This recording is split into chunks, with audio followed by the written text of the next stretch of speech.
Halo semuanya, selamat datang di channel Simumu. Belajar IPA itu asik, mudah, dan murah. Bersama saya Kak Yunanda.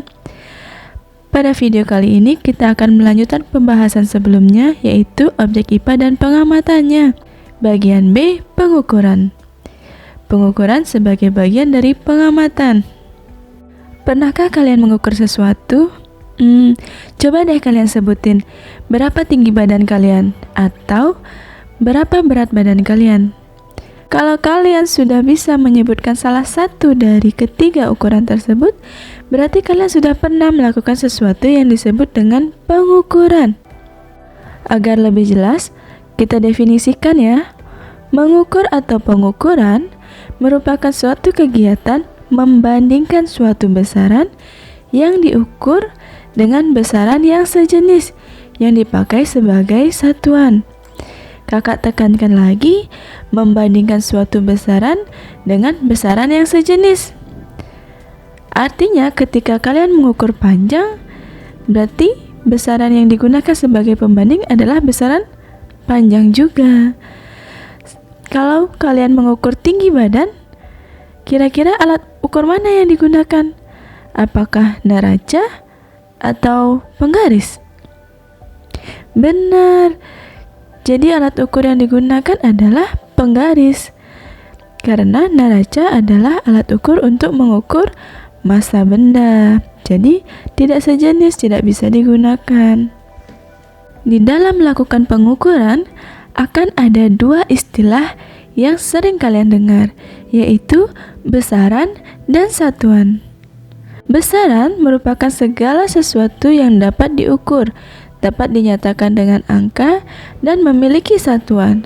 Sedangkan satuan adalah pembanding dalam besaran yang diukur. Coba kalian perhatikan kalimat di bawah ini. Sebuah buku memiliki massa 15 kg. Nah, kakak garis bawahi di sini ada massa, ada 15, dan ada kilogram. Kira-kira kalian bisa nggak sih untuk membedakan yang mana yang disebut besaran, yang dimana disebut satuan, dan yang mana disebut nilai ukur? Kakak beri waktu untuk menjawab ya. 3, 2, 1. Oke, sekarang kita akan lihat jawabannya. Massa merupakan besaran, 15 merupakan nilai ukur, dan kilogram merupakan satuannya. Jadi yang bisa kalian ukur adalah massa buku tersebut. Berapa nilai hasil pengukuran kalian? 15. Satuannya kilogram karena dia mengukur massa. Pintar. Sudah bisa dipahami ya bedanya? Besaran terbagi menjadi dua jenis, yaitu besaran pokok dan besaran turunan. Bedanya apa? Yuk kita simak. Besaran pokok. Besaran pokok merupakan besaran awal yang telah ditentukan terlebih dahulu.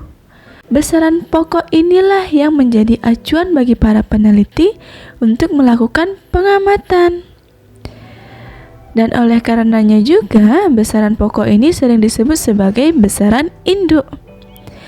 Terdapat 7 jenis besaran pokok, yaitu besaran panjang, besaran massa, intensitas cahaya, jumlah zat, kuat arus, waktu, dan suhu. Di luar ketujuh jenis besaran ini, dapat digolongkan sebagai besaran turunan. Besaran turunan. Besaran turunan merupakan penurunan dari besaran pokok. Dengan kata lain, besaran turunan merupakan gabungan dari beberapa besaran pokok. Maksudnya gimana, Kak? Oke, kakak kasih contoh. Kita ambil satu besaran pokok, yaitu panjang. Ketika kalian diberi sebuah buku, apa saja yang bisa kalian ukur dari buku tersebut? Benar, kalian bisa mengukur tingginya, lebarnya, dan panjangnya. Kira-kira tinggi, lebar, dan panjang ini sudah termasuk besaran turunan atau masih besaran pokok? Yap, benar sekali, masih besaran pokok.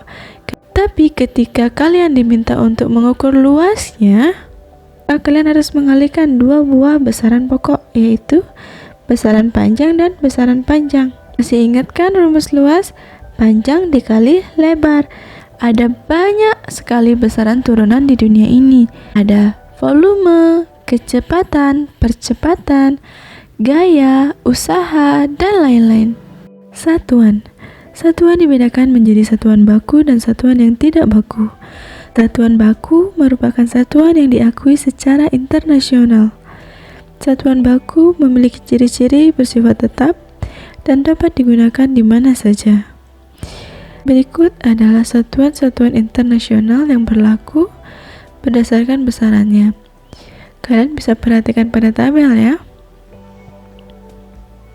Satuan tidak baku.